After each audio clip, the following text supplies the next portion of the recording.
अस्सलाम वालेकुम नाज़रीन, मैं हूं शाहिद मिर्ज़ा और आप मेरा डिजिटल चैनल देख रहे हैं। पंजाब में तब्दीली के हवाले से बहुत सारी खबरें गर्दिश कर रही हैं। ये कहा जा रहा है इन हाउस चेंज आ रहा है, तहरीक अदम एतमाद आ रही है, ये हो रहा है और वो हो रहा है।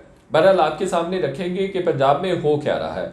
दूसरा, परवेज़ इलाही साहब ने 2 इंटरव्यूज़ दिए हैं, एक हम न्यूज़ को दिया, एक बोल न्यूज़ को दिया। उसको लेकर पीटीआई क्या सोच रही है। तीसरा, पीडीएम क्या करने जा रही है और क्या वाकयातन तहरीक अदम एतमाद आ रही है पंजाब असम्बली में, इस पर आपसे बात करेंगे। सबसे पहले मेरा ख्याल है कि परवेज़ इलाही साहब के इंटरव्यूज़ को डिस्कस कर लेते हैं। परवेज़ इलाही साहब ने 2 इंटरव्यूज़ जो दिए, दोनों में पीटीआई को बराह रास्त नुकसान हुआ है उसका। एक में उन्होंने कहा कि जनरल बाजवा साहब ने हमें कहा कि ये रास्ता पीटीआई का रास्ता बेहतर है, आप उस तरफ चले जाइए।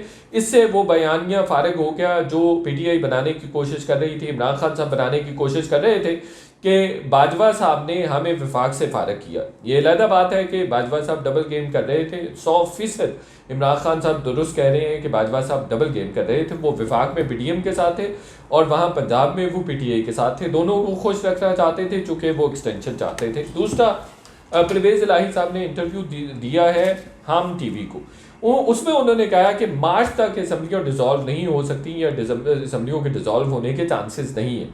और चूँकि डेवलपमेंट के प्रोजेक्ट्स हैं, बहुत सारे प्रोजेक्ट्स अंडर वे हैं, ज़ेर तकमील हैं और ज़ेर इल्तवा है, तो इसलिए मार्च तक उसकी पॉसिबिलिटी और प्रोबेबिलिटी नहीं है।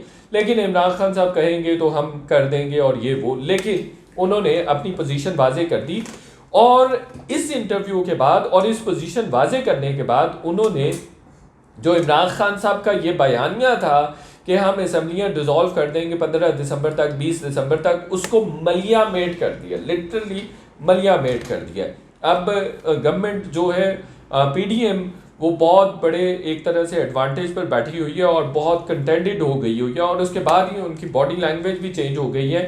चूँकि परवेज़ इलाही साहब मुसलसल सियासतदान है, सिग्नलिंग कर रहे हैं मुसलसल पीडीएम को कि आप बेफिक्र हो जाइए, आप तहरीक अदम एतमाद ना लेकर आएँ, आप इन उस चेंज की बात ना करें, कुछ नहीं होने जा रहा, मैं ही सबसे बड़ी रुकावट हूँ। 29 नवंबर को हमने यही बात आपको कही थी कि परवेज़ इलाही साहब सबसे बड़ी रुकावट होंगे। और मुसलसल जिस तरह से वो स्कटल कर रहे हैं इमरान खान साहब के जो बयानिया है रेजोल्यूशन ऑफ असम्बलीज वाला भी, उसको भी मुसलसल बराह रास्त नुकसान पहुँचा रहे हैं। कल का इंटरव्यू जो हम टीवी को दिया है वो उसी डायरेक्शन में था और उसके बाद पीडीएम खासी अपने हवास में वापस आई है, ये कहा जा सकता है, या उसको एक तरह से आइडिया हो गया कि political scenario, political direction coming days में पंजाब की क्या होगी।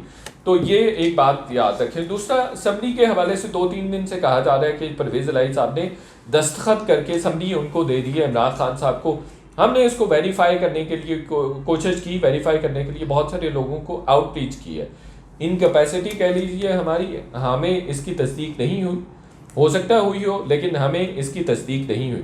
अच्छा, जब कैटेगोरिकल ये हो जाएगा कि असम्बली नहीं दी है तो वो भी मैं आपको गोश गुजार कर दूंगा। जिन लोगों से अभी तक मेरी बात हुई है उसके मुताबिक तो उन्होंने कहा है कि हमें इस बारे में, और टॉप के लोग हैं पंजाब में, तो उन्होंने वेरीफाई नहीं किया है इसको, ठीक है, उन्होंने असम्बली की वसूली की वेरिफिकेशन नहीं की। दूसरा, जो वोट ऑफ कॉन्फिडेंस परवेज़ इलाही साहब को गवर्नर पंजाब कह सकते हैं, इस हवाले से भी मेरी बात हुई है।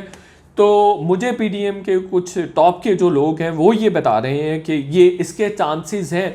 बहरहाल अभी तक इस पे भी कोई कंफर्मेशन नहीं है। दूसरी तरफ ये रिपोर्ट्स भी आ रही हैं कि जरदारी साहब ने रोक दिया है कि इन हाउस चेंज नहीं होगा, या फिर तहरीक अदम एतमाद नहीं आएगी, या फिर एतमाद का वोट के लिए नहीं कहा जाएगा। इस हवाले से जरदारी साहब का चूँकि नवाज शरीफ से राबता हुआ है, मौलाना फजलुर रहमान का आपस में भी राबता हुआ है इन तीनों का, तो अभी जरदारी साहब ने मना कर दिया है और इस पर कोई काम नहीं हो रहा है। अच्छा, अब जो ये खबरें आ रही थी 2 दिन से जी, वो इन हाउस चेंज लाने की बात कर रहे हैं, हो सकता है कि ऐसा हो जाए कमिंग डेज में, बट अभी तक देखिए जितने बड़े स्टेक होल्डर्स हैं जिनको मैंने चेक किया है और बात भी की है, जरदारी साहब इस्लामाबाद में बैठे हुए हैं, वो लाहौर में इस वक्त नहीं है। इसी तरह से राना सनाउल्लाह साहब फैसलाबाद में है, लाहौर में नहीं है। इसी तरह से कुछ और भी बड़े ख़ास लोग जो हैं, जो अगर परवेज़ इलाही साहब को एतमाद के वोट के लिए कहा जाए तो उनको लाहौर में होना चाहिए, वो लाहौर में मौजूद नहीं है। तो पीडीएम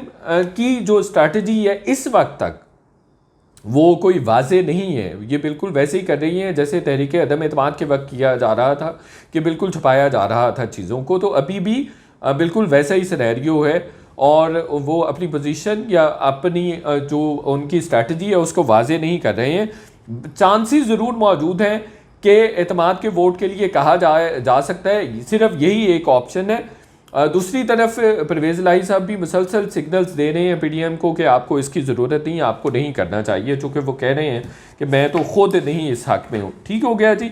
ये मेरी जो बातचीत हुई है उसके मुताबिक अभी तक पंजाब में पीडीएम की तरफ से भी कुछ नहीं होने जा रहा है। पीटीआई क्या सोच रही है? देखें, पीटीआई को उनके परवेज़ इलाही के इंटरव्यूज़ पे तो रिजर्वेशन है ही हैं, लेकिन वो दूसरी तरफ ये भी सोचते हैं कि तहरीक अदम एतमाद इसलिए नहीं आ सकती, एक तो अदालत का फैसला मौजूद है, दूसरा जनरल बाजवा साहब मौजूद नहीं है। चूँकि जनरल बाजवा साहब इनको एकोमोडेट कर रहे थे पीडीएम को, तो इसलिए ये पॉसिबिलिटी नहीं है। और तीसरा वो ये भी कह रहे हैं कि नंबर्स पूरे नहीं हैं पीडीएम के पास।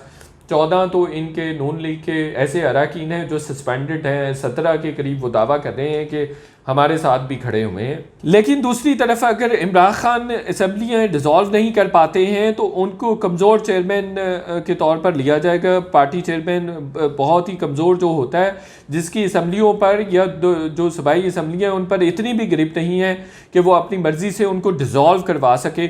तो ये एक गलत मैसेज कन्वे होगा पीटीआई के अरकान को भी और बाकी जगहों पर भी कि पहले तो चलें इस्टेब्लिशमेंट की मदद हासिल थी और किसी किस्म की तब्दीली नहीं आ रही थी सूबे में या वफाक में, और वफाक में भी अगर कोई तब्दीली लेकर आया है, पीडीएम लेकर आया है, तो उसको जनरल बाजवा साहब की हमायत हासिल थी। तो अगर अब असम्बलियाँ वो डिज़ोल्व नहीं कर पाते तो पंजाब हुकूमत भी वो नहीं बचा सकेंगे, चूँकि ये मैसेज कन्वे हो जाएगा उनके अपने अरकान को भी कि इमरान खान साहब एक कमज़ोर चेयरमैन पार्टी हैं और उनकी पार्टी पर इतनी ग्रिप नहीं है और उनके साथ अब इस्टेब्लिशमेंट नहीं खड़ी है।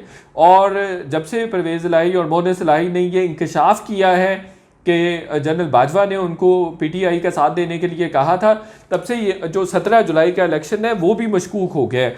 तो अब जो पोटेंशियल कैंडिडेट्स हैं मुख्तलिफ हलकों में या जो सूबाई असम्बली के अरकान हैं वो ये बात भी सोचेंगे कि कल को हम पीएमएलएन की भी टिकट हासिल कर सकते हैं, क्योंकि अब उनके जहन में ये परसेप्शन भी होगी कि शायद पीटीआई इतनी पॉपुलर नहीं है। तो ये बहुत मुश्किल हो जाएगा, मुश्किल में आ गए हैं इमरान खान साहब। अगर डिज़ोल्व करेंगे तो उनकी पोजीशन बेहतर होगी, डिज़ोल्व नहीं करेंगे तो पंजाब हुकूमत बचाना भी उनके लिए मुश्किल हो जाएगा। वीलॉग देखने का बहुत शुक्रिया, दोस्तों के साथ भी शेयर करें और चैनल को ज़्यादा से ज़्यादा सब्सक्राइब करें। Thank you.